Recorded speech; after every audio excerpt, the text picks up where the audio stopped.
So hey and hello what's up guys, welcome back to my another video. I hope আপনারা সকলে ভালো আছেন এবং আমিও ভালো আছি। আজকের এই ভিডিওতে আমরা BMW এর একটা বাইকের রিভিউ করতে যাচ্ছি বা BMW একটা বাইকের সম্পর্কে আমরা জানতে যাচ্ছি। সেই বাইকটার নাম হচ্ছে BMW G310R।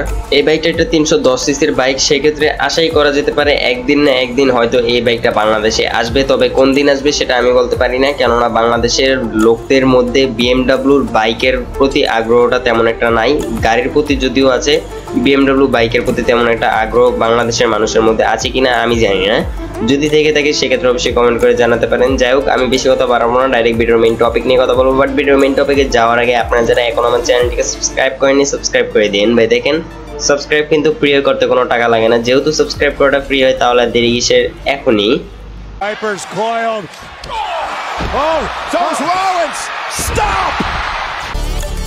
So at the beginning, let's talk about the engine of this bike. এই বাইকের ইঞ্জিনে আপনারা পাবেন 313 সিসির 4 stroke 4 valve single cylinder liquid কুলেটের FI ডিউসের একটা ইঞ্জিন। এই বাইকের এই ইঞ্জিন দিয়ে আপনারা এই বাইক থেকে ম্যাক্সিমাম পাওয়ার পাবেন 34 PS at 9500 rpm এবং ম্যাক্সিমাম টর্ক পাবেন 28 নিউটন মিটার at 7500 rpm। আর এই বাইকের এই পাওয়ার কনফিগার দিয়ে আপনারা এই বাইক থেকে সর্বোচ্চ গতি তুলতে পারবেন 140 কিলোমিটারের উপরে এবং সর্বোচ্চ মাইলেজ পেয়ে যাবেন 38 কিলোমিটার থেকে 32 কিলোমিটারের আশেপাশে, যেটা কোম্পানি ক্লেম করে।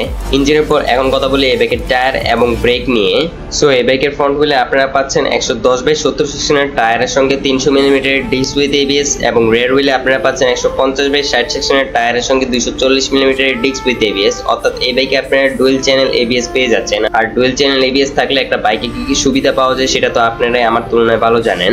এছাড়া এই বাইকের রাইডারের কমফোর্টের জন্য ফ্রন্টে ইউজ করা হয়েছে আপসাইড ডাউন অর্থাৎ ইউএসডি সাসপেনশন এবং রেয়ারে ইউজ করা হয়েছে মনোশক সাসপেনশন। এই বাইকের হেডলাইট, টেল লাইট, ইন্ডিকেটর সবগুলো আপনারা LED এর পাচ্ছেন। তবে এই বাইকের স্পিডোমিটারটা আপনার ডিজিটাল পেলেও এই বাইকের স্পিডোমিটারে কোনো ধরনের কালারফুল সিস্টেম থাকছে না, মানে এই বাইকের স্পিডোমিটারের রঙের ছোঁয়া নেই। এখন একটু কথা বলি এই বাইকের বডি ডাইমেনশন নিয়ে।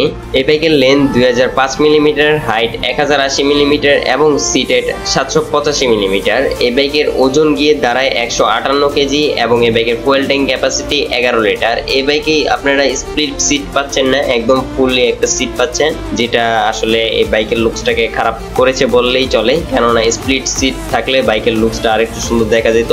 যেহেতু এটা স্পোর্ট ক্যাটাগরির বাইক, মানে নেকেড স্পোর্ট ক্যাটাগরির বাইক, সেক্ষেত্রে এই বাইকে স্প্লিট সিটটা দিলে ভালো হতো।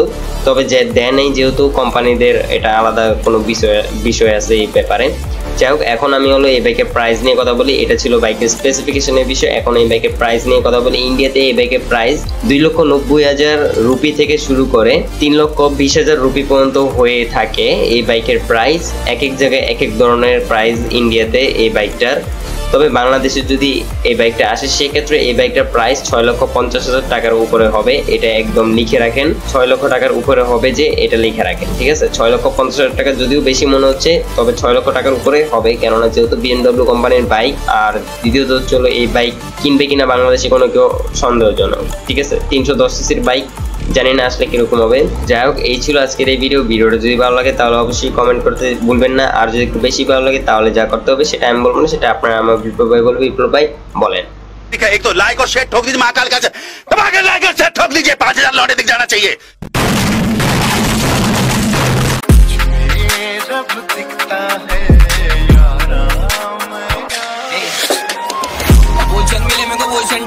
आगे मचा बोले रिस्क डरेंगे पढ़ने से आगे में मेरे का ही पावर काम